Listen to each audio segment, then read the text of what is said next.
नमः ॐ विष्णुपादाय कृष्णप्रेष्ठाय भूतले श्रीमदे भक्तिवेदान्त स्वामिन् इति नामिने।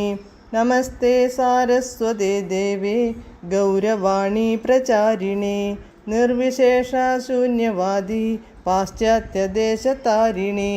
जय श्रीकृष्ण चैतन्य प्रभु नित्यानन्द श्री अद्वैत गदाधर श्रीवासादि गौरभक्तवृन्द। हरे कृष्ण कृष्ण कृष्ण हरे हरे, हरे राम राम राम हरे हरे। हरे कृष्ण कृष्ण कृष्ण हरे हरे, हरे राम राम राम हरे हरे। हरे कृष्ण कृष्ण कृष्ण हरे हरे, हरे राम राम ഹരേ ഹരേ. പരമദിവ്യോത്തമ പുരുഷനായ ശ്രീകൃഷ്ണ ഭഗവാന്റെ കഥകളാണ് ശ്രീകൃഷ്ണ എന്ന പുസ്തകത്തിലൂടെ പറയുന്നത്.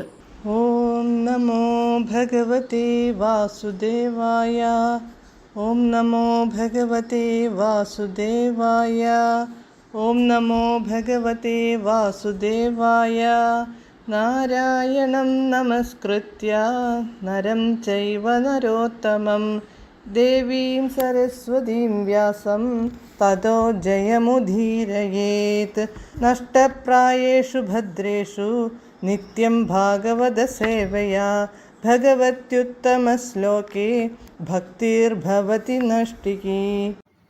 അധ്യായം 86 വേദമൂർത്തികളുടെ പ്രാർത്ഥന, പേജ് നമ്പർ 880.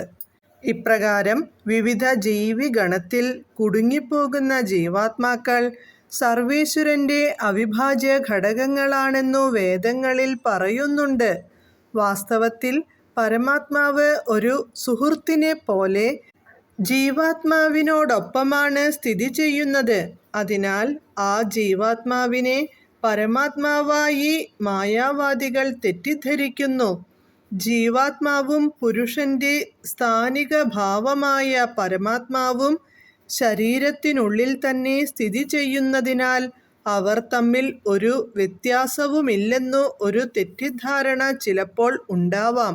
എന്നാൽ അവ തമ്മിൽ വ്യക്തമായ വ്യത്യാസമുണ്ടെന്നു വരാഹപുരാണത്തിൽ വിശദീകരിക്കുന്നത് ഇനി പറയാം.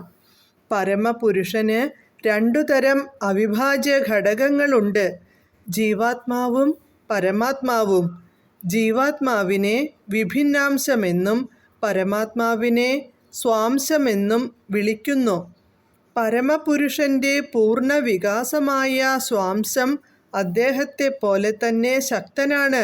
പരമപുരുഷന്റെയും അദ്ദേഹത്തിൻ്റെ പൂർണ്ണ വികാസമായ പരമാത്മാവിൻ്റെയും കഴിവുകൾക്കു തമ്മിൽ കടുകിട പോലും വ്യത്യാസമില്ല.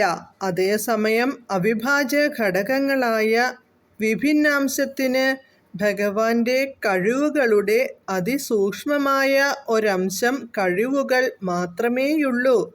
സർവേശ്വരന്റെ പ്രാന്തീയ ശക്തിയായ ജീവാത്മാക്കൾക്കു ഭഗവാന്റെ അതേ ഗുണമുള്ള ആത്മീയാസ്തിത്വമുണ്ടെന്നും അതേസമയം അവ ഭൗതിക ഗുണങ്ങളാൽ നിറം പിടിപ്പിക്കപ്പെടാൻ സാധ്യതയുണ്ടെന്നും നാരായണ പഞ്ചരാത്രം പറയുന്നു. ഇക്കാരണത്താൽ അതിസൂക്ഷ്മമായ ഈ ജീവാത്മാക്കളെ ജീവൻ എന്നു വിളിക്കുന്നു. ചിലപ്പോൾ പരമപുരുഷനെ ശിവൻ മംഗളകാരൻ എന്നു വിളിക്കാറുണ്ട്. സർവമംഗളകാരനായ പരമപുരുഷനെ ഭൗതിക ഗുണങ്ങൾ ബാധിക്കില്ല. അതേസമയം പരമപുരുഷന്റെ സൂക്ഷ്മാംശങ്ങളെ, ജീവനെ, ഭൗതിക പ്രകൃതിയുടെ ഗുണങ്ങൾ ബാധിക്കും. ഇതാണ് ശിവനും ജീവനും തമ്മിലുള്ള വ്യത്യാസം. ഒരു നിശ്ചിത ജീവാത്മാവിൻ്റെ ശരീരത്തിനുള്ളിൽ കുടികൊള്ളുന്ന ഭഗവാന്റെ ഭാഗമായ പരമാത്മാവ് ജീവാത്മാവിനു ആരാധ്യനാണ്. വ്യക്തിഗതനായ ജീവാത്മാവിന് തൻ്റെ ശ്രദ്ധ പരമാത്മാ വിഷ്ണു രൂപത്തിൻ്റെ പാദപദ്മങ്ങളിൽ കേന്ദ്രീകരിക്കാമെന്ന് മഹർഷിമാർ പറഞ്ഞിട്ടുണ്ട്. അതാണ് സമാധിയുടെ യഥാർത്ഥ രൂപം. സ്വന്തം പരിശ്രമം കൊണ്ടു മാത്രം ജീവാത്മാവിന് ഭൗതിക നൂലാമാലകളിൽ നിന്ന് മുക്തി നേടാനാവില്ല. അതിനാൽ അയാൾ സർവേശ്വരന്റെ പാദപത്മങ്ങളുടെ അഥവാ തൻ്റെയുള്ളിൽ സ്ഥിതി ചെയ്യുന്ന പരമാത്മാവിൻ്റെ പാദപത്മങ്ങളുടെ അഥവാ തൻ്റെയുള്ളിൽ സ്ഥിതി ചെയ്യുന്ന പരമാത്മാവിൻ്റെ ഭക്തിയുത സേവനം നടത്തണം.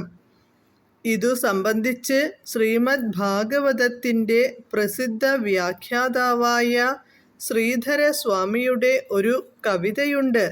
അതിൻ്റെ ഭാവാർത്ഥം ഏതാണ്ട് ഇപ്രകാരമാണ്: പ്രിയപ്പെട്ട ഭഗവാനെ, ഞാൻ എന്നും അവിടുത്തെ അവിഭാജ്യ ഘടകമാണ്. എന്നാൽ ഞാൻ അങ്ങയുടെ പ്രസാരണമായ ഭൗതിക ശക്തികളുടെ കുടുക്കിൽപ്പെട്ടു പോയി. കാരണങ്ങളുടെയെല്ലാം കാരണനായി അങ്ങ് പരമാത്മരൂപത്തിൽ എൻ്റെയുള്ളിൽ പ്രവേശിച്ചിരിക്കുന്നു. അതിനാൽ അങ്ങയോടൊപ്പം ജ്ഞാനത്തിൻ്റെ പരമാനന്ദം അനുഭവിക്കാനുള്ള വിശേഷാവകാശം എനിക്കുണ്ട്. ഭഗവാനെ, അവിടുത്തെ സേവിക്കാൻ എന്നോട് കൽപ്പിച്ചാലും അതുവഴി അതീന്ദ്രിയാനന്ദത്തിൻ്റെ ആദിമൂലത്തിൽ വീണ്ടും എനിക്കെത്തിച്ചേരാമല്ലോ. ഹരേ കൃഷ്ണ.